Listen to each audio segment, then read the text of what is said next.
Eu vou passar então já a palavra para o Fabiano e daí no final a gente faz as perguntas e comentários. Tá, Bom, também, boa tarde a todos, muito obrigado pelo convite. Eu também vou ficar de pé, porque, né, e não pode me segurar as mãos também, porque senão eu paro de falar na hora.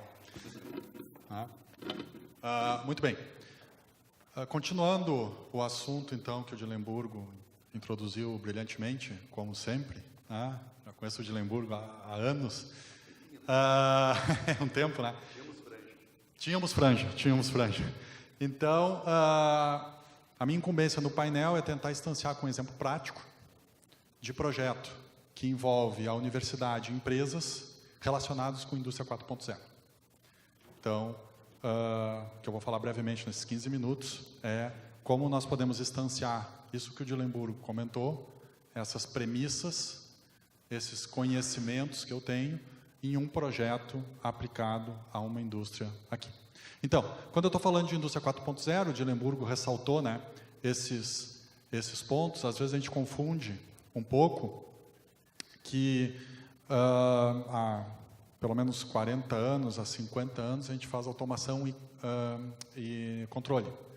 Eu ter sensores na minha fábrica, eu ter sensores nos meus equipamentos, ou eu ter, por exemplo, um braço robótico, que isso já é indústria 4.0. Indústria 4.0, na verdade, é um novo termo criado para uma coisa que já existe há 50 anos, pelo menos. O que talvez escape um pouco da nossa percepção nesse termo é que não são só sensores que eu tenho na fábrica. Não é só um braço robótico, um conjunto de braços robóticos que eu tenho na fábrica. Quando a gente fala de uma nova revolução industrial, eu estou falando de inteligência de dados. Basicamente isso. Eu não tenho só os dados de sensoriamento das minhas máquinas ou da minha fábrica, mas que tipo de inteligência eu aplico a esses dados para tirar resultados que possam melhorar a minha produção, que possam melhorar a sustentabilidade.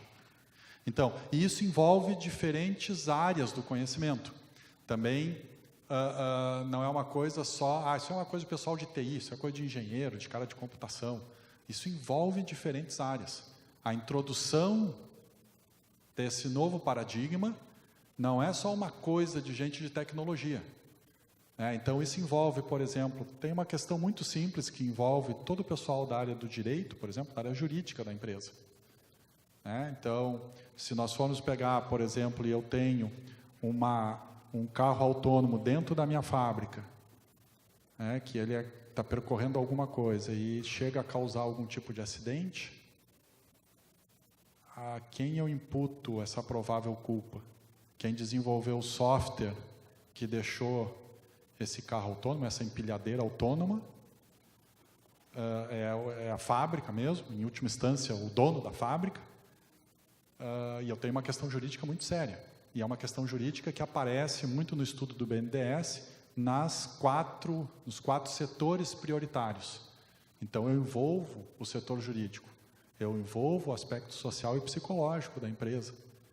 Como é que eu chego para o meu empregado, meu colaborador, e estou dizendo assim, olha, estamos introduzindo esse tipo de tecnologia. Como é que ele recebe isso? Como é que eu preparo ele para isso? E isso envolve diferentes coisas.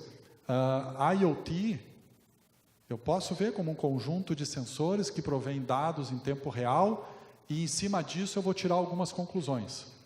Mas isso envolve também simulação. Isso envolve, por exemplo, impressoras 3D. Isso envolve realidade aumentada. Muitas empresas já utilizam realidade aumentada para manutenção preditiva, por exemplo. Então, como é que eu envolvo esse tipo de coisa? Claro que envolve integração, claro que envolve robótica. Mas, de todas essas áreas, eu quero ressaltar uma área em especial, que eu acho que a gente fala há pouco, que se chama de cibersegurança. Atualmente se discute muito pouco no Brasil e no mundo em geral a questão da segurança. Todos estão preocupados em instalar equipamentos eletrônicos que vão enviar dados, que vão automatizar coisas, mas ninguém está preocupado com a segurança disso. Há ataques que eu posso sofrer. Então, para ficar em um exemplo que aconteceu agora em abril desse ano, uma empresa na área médica, então, querendo aplicar os conceitos de indústria 4.0, o objeto dela é marca-passo implantável e desfibriladores implantáveis, e esses equipamentos delas foram invadidos por hackers. Então, ela teve que fazer um recall de 465 mil marca-passos implantáveis e 350 mil desfibriladores implantáveis.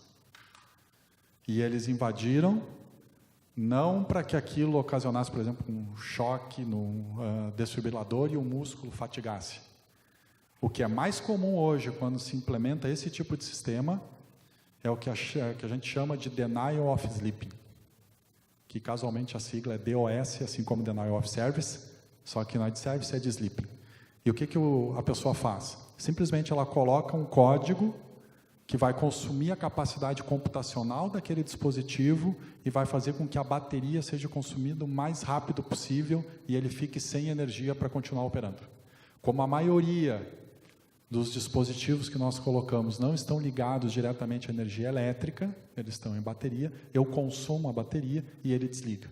E esse foi o caminho que eles fizeram. Para quê? Para que o marca-passo parasse de funcionar, para que o desfibrilador parasse de funcionar. As pessoas começaram a sentir um mal-estar, procuraram o seu médico, o médico colocou o aparelho que é o Wi-Fi, por aproximação, viu que a bateria estava com um nível muito baixo, uma bateria que era para durar 10 ou 15 anos, durou 2 ou 3 anos, e aí detectaram esse problema, e aí tiveram que fazer o recall, e uma das coisas que fizeram hoje é que se o consumo de bateria foge muito da média histórica, o marca-passo envia um sinal em tempo real para a empresa, e essa pessoa é chamada, que pode ser que ele tenha sido invadido. Agora vocês imaginem isso numa linha de produção. Imaginem numa linha de produção. Nós podemos falar aqui de cibersegurança uma semana inteira. Um último exemplo para ilustrar. Esse ano também, no mês de junho, foi invadido umas máquinas de jogo de um cassino em Las Vegas. O exemplo é interessante porque por onde eles invadiram? Essa é a questão. Aonde ocasionou a invasão? A invasão não foi aqui nos servidores. Quem vai invadir sistema hoje não está mais preocupado com o servidor. Ah, ok, se eu conseguir invadir o servidor do Google, eu vou ganhar uma estrelinha. Se eu conseguir invadir o servidor do Dropbox, eu vou ganhar 2 estrelinhas. Mas onde é que eu vou? Onde é mais fácil? Por onde é que eles invadiram? Pelo termômetro que controla a temperatura em tempo real dos aquários do cassino. Eu tenho um termômetro, ele está ligado na internet, ele manda dados em tempo real da temperatura da água para automaticamente eu ajustar a temperatura da água. Não tem um funcionário que faz isso de tempos em tempos. Aquilo está ligado na rede. Eu simplesmente invadi o termômetro e do termômetro eu invadi as máquinas. Então, quando nós vamos adotar sistemas de indústria 4.0, a primeira questão, no meu ponto de vista, antes de mais nada, é como garantimos a segurança. E aí vem uma outra informação que é segurança por software, ela inexiste. Eu tenho um algoritmo de criptografia que criptografa minhas mensagens, que a chave de criptografia é desse tamanho aqui e nunca vão quebrar. Se é por software, esquece. Vocês acompanharam há um ano atrás uma grande invasão, a primeira grande invasão que tivemos do sistema Mirai. Invadiram access points de casa nos Estados Unidos, Europa, aqui no Brasil, invadiram o INSS, invadiram alguns bancos. Por onde é que eles entraram? Muitos acessos pelos aqueles monitores de bebê, que os pais compram para botar a câmera lá no berço, a outra câmera do lado, e isso está ligado na rede wireless da casa. E eles invadiram por ali e usaram as máquinas da casa para disparar um ataque a nível mundial. E foi isso que eles fizeram. Qual é a segurança? Todas as mensagens estão criptografadas, mas o algoritmo de criptografia está em software. Foi muito simples. Eu reescrevi a memória do dispositivo e apaguei o algoritmo e coloquei o meu. E eu invadi. Então, a solução hoje ela é muito mais complexa do que simplesmente eu dizer que eu tenho um algoritmo de criptografia por software. Então, segurança, muito cuidado com as empresas de vocês quando vocês forem adotar sistemas e ligarem isso na internet. A questão sempre é segurança, segurança. Muito bem, o exemplo então prático que nós temos, que é um desenvolvimento conjunto, que se chama Fasten. Então, ele é um projeto que é dentro de uma chamada Brasil-Europa, que aconteceu ano passado, ele iniciou então em novembro do ano passado, nós estamos fazendo aniversário de 1 ano, né, agora, nesse mês, e é o desenvolvimento, então, de 2 estudos de caso, 2 pilotos de implementação de indústria 4.0, que envolve manufatura aditiva. Tá? Esses são os parceiros. Então, aqui no Brasil, envolve a PUC, a Universidade Federal de Goiás, envolve a Federal de Santa Catarina, Inesc Brasil, a Embraer, ThyssenKrupp, aqui de Eldorado, aqui pertinho, né? Na Europa, nós temos parceiros em Portugal, a Embraer Portugal também é parceira, o Inesc Tech de Portugal, Intelimec, Pace na Alemanha, Politécnica de Milão. Então, o que nós estamos desenvolvendo já há 1 ano é um sistema que vai permitir que se implemente, então, o sistema de manufatura, que se melhore o sistema de manufatura aditiva, e que isso permita, então, uma decisão mais ágil para essas empresas em relação aos produtos, então, que elas desenvolvem. Muito bem. Do lado, aqui o consórcio do lado brasileiro, o nosso caso piloto vai ser aqui na ThyssenKrupp em Guaíba, em Eldorado, desculpa, e o caso europeu vai ser na Embraer em Portugal. Basicamente, a gente tem uma arquitetura de implementação desse sistema que envolve diferentes setores das 2 empresas. Então, obviamente, que eu tenho que fazer uma integração com todos os sistemas legados que eu já tenho na empresa, como eu alimento esses sistemas, como é que eu comunico. Então, eu sempre digo, se está pensando em IoT no senso largo, né? IoT pode ser para cidades, IoT pode ser para a indústria, IoT pode ser para o agronegócio, que nós vamos ter um exemplo em seguida. Tudo começa com a infraestrutura de comunicação. Eu posso fazer o que eu quiser. Se eu não tenho infraestrutura de comunicação, nada vai adiante. E, às vezes, a gente esquece isso. Eu tenho um exemplo bastante bacana na área da saúde, onde foi desenvolvido todo um totem de interação com o cidadão para uma cidade. E eles chegaram para instalar o totem e não tinha cobertura de rede celular. Então, eu não tinha comunicação.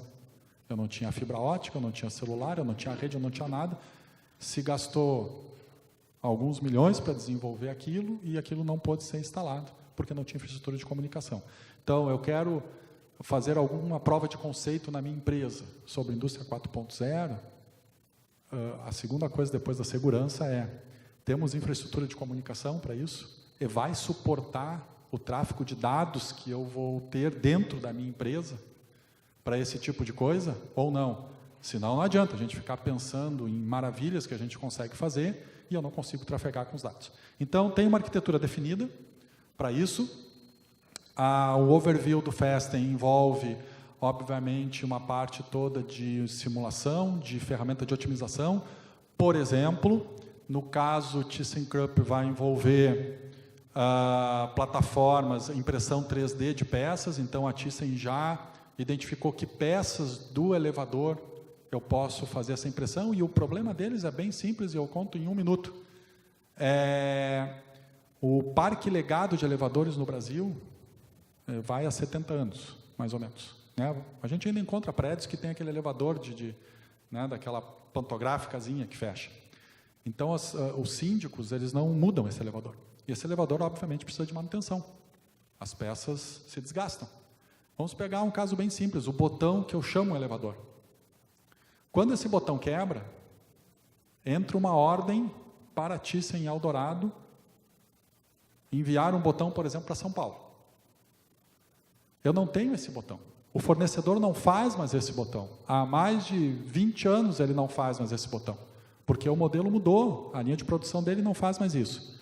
Ele pode fazer alterando a linha de produção dele, ele faz um lote mínimo e cobra muito, porque ele tem que parar a linha de produção dele. A Thyssen compra o lote mínimo, vamos supor, 100 botões. Ela vai usar um, os outros 99, possivelmente ela nunca mais vai usar na vida. Porque isso foi uma coisa que eu aprendi no projeto, e eu não sabia. Elevador também é um produto de alfaiataria. Assim como a implementação de indústria 4.0 é um produto de alfaiataria. O que foi implementado, por exemplo, na empresa do René, não será implementado na empresa do Dillenburg. Ah, mas é o mesmo segmento, é diferente. São outras variáveis, outras interferências. Então, aquele botão provavelmente nunca mais vai ser usado. Às vezes, falta uma peça, ou quebra uma peça de um elevador em Santiago do Chile. A única fábrica da Thyssen na América Latina é essa de Eldorado. Eu tenho que produzir em Eldorado e mandar para Santiago. E se eu pudesse imprimir esse botão em São Paulo? Quebrou o botão, uma peça pequena, eu demoro 3 horas para imprimir, eu atendo o próximo chamado, que está no mesmo bairro, enquanto isso ele imprime, o motoboy me entrega, eu vou lá e instalo.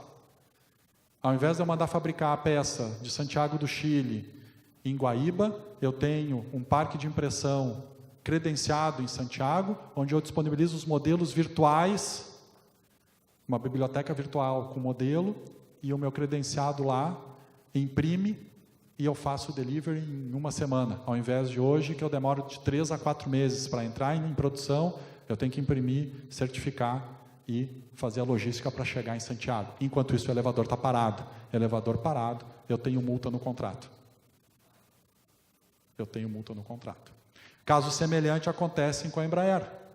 E quando uma máquina da linha de produção do avião, ela por algum motivo acusa um defeito e ela tem que sair da linha. Como é que eu reorganizo a linha de produção em tempo real para que eu não tenha delay de construção daquele avião? Porque eu também estou sob contrato. Eu tenho que entregar naquele prazo, senão eu começo a pagar multa. Então, o projeto FASTEM, ele trata de todas essas questões. Nós estamos agora, a partir de dezembro, entrando já com os primeiros casos de teste em campo já. Então, tanto na Thyssen como na Embraer, dos primeiros testes em campos de como vai funcionar esse sistema, e temos mais 2 anos de projeto ainda. Muito obrigado, e continuamos no painel.